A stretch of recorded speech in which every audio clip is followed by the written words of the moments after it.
মানে বিশ্বতে মানে কৰোনাৰ আতংক হৈ আছে বৰ্তমানলৈকে। এতিয়াতো আমাৰ খালিন্দাৰ সমষ্টিৰো আমাৰ খালিন্দাৰ সমষ্টিটো আমি মানে সজাগতা হোৱাটো ভাল। আমি আশা কৰোঁ আমাৰ খালিন্দাৰ ইউপিপিএলৰ হৈ পৰা আমি আহ্বান কৰিছোঁ মানে আমি সজাগতা সকলো ৰাইজে সজাগতা হোৱাটো ভাল মই আহ্বান কৰিছোঁ।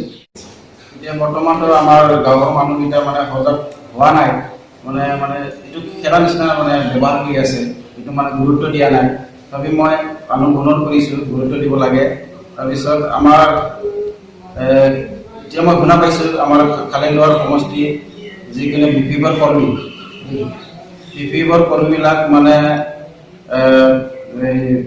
কৰোনাৰ ভাইৰাছৰ মানে এই বন্ধৰ সময়ত ৰেচন চেন্ট্ৰেল চৰকাৰে মানে আমাক ঘোষণা কৰিছে যে প্ৰত্যেক মানে ভাৰতৰ নাগৰিকসকলক মানে ৰেচন দিয়াৰ ব্যৱস্থা কৰিছে।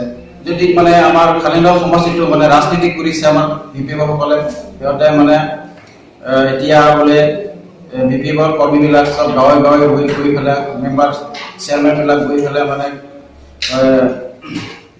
ৰেচন কাৰ্ড সংগ্ৰহ কৰিছে।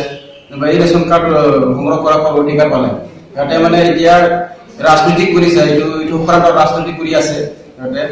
মই অনুৰোধ কৰিব বিচাৰিছোঁ যাতে ৰাইজে যাতে এইবিলাকৰ পৰা সজাগ হ'ব লাগিব। যিহেতু আমি গোটেই মানে ভাৰতৰ নাগৰিকসকলে আমি ৰেচনটো পাম, দালি পাম, এইটো মানে চেন্ট্ৰেল চৰকাৰে মানে ঘোষণা কৰিছে। এইটো সুযোগ লৈ মানে আমাৰ খালিন্দাৰ সমষ্টি গাঁৱে গাঁৱে গৈ পেলাই বিপিএফ কৰ্মীবিলাক মানে এইটো ভুৱা আলাপ কৰিছে।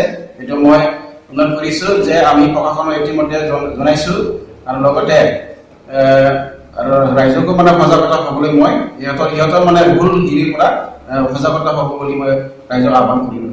যিটো এতিয়া বৰ্তমানটো এতিয়া ইলেকশ্যনৰ ক'ড অফ কণ্ডাক্ট লাগিলে যিটো ক'ৰ পৰা পাব সিহঁতে, এইটো মানে মই সেই আন্দাজ কৰিছোঁ অনুভৱ কৰিছোঁ সিহঁতে মানে চেন্ট্ৰেল গভৰ্ণমেণ্টৰ যে স্কিম এইটো দিব, এইটো দিয়াৰ বিনিময়ত সিহঁতে ক'ব পাৰে যে আমি এই কালেকশ্যন কৰা ৰেচন কাৰ্ড এইবিলাক ক'ব পাৰে যে আমি এইবিলাক কালেকশ্যন কৰাৰ যদি আমি আপোনালোকক দিয়া হৈছে দিছে বুলি ক'ব পাৰে।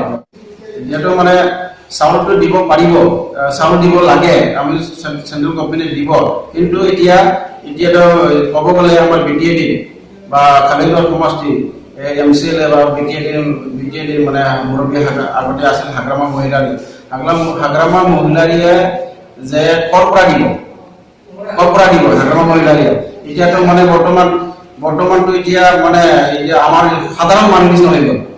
মানে যদি দিব হাগ্ৰামা মহিলাৰী দিলে মানে এই BTADৰ পৰা কাৰাপশ্যন টকা বুলি জমা ধনটো ৰাখি পেলাই মানে কিনি দিব পাৰে। মোৰ আন্দাজত এনেকুৱা মানে অনুমান হৈছে। নিৰ্বাচন আয়োগৰ মানে আমি ভাবোঁ যে মানে ইয়াতে মানে নজৰ চকু দিয়াটো ভাল বুলি মই আয়োগক আৰু প্ৰশাসনক মানে জনালোঁ। মই ভাবিছোঁ এইটো মানে ইলেকশ্যনৰ কেম্পিং এইটো সুযোগ লৈ ইয়াতে ইলেকশ্যন কেম্পিং কৰি আছে। যিহেতু মানে ইলেকশ্যনৰ হ'লেতো মানে আমাৰ BTADৰ যি মানে বিপিএফৰ কেণ্ডিডেট সিহঁতে মানে হাৰাটো খাটাং, এইটো মানে খাটাং লৈ পেলাই সিহঁতে মানে এইবিলাক পলিচিটো কৰিছে বুলি মই ভাবোঁ।